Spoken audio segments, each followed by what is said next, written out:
Step 1, shred up your paper and put it in the mixing bowl.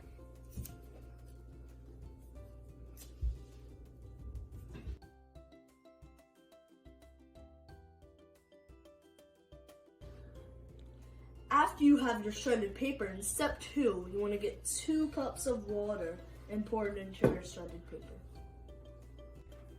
After you've added your 2 cups of water into your shredded paper, you want to take that in step 3, take it and put it inside a blender or food processor. Step 4, have an adult help you get the paper pulp into a strainer. This is what your paper pulp should look like.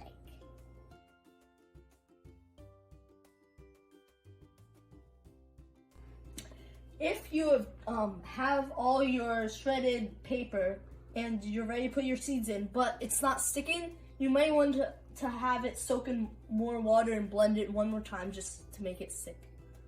About this much paper pulp in your hand, you want to kind of make a center and put some seeds right there. Now you want to pinch the top so that you can't see those seeds anymore, just like that.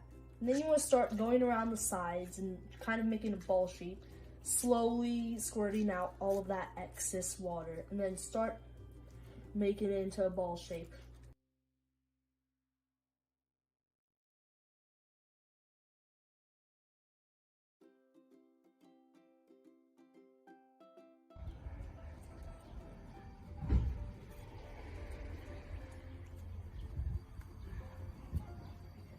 Sneak into your friend's yard and bury a seed bomb.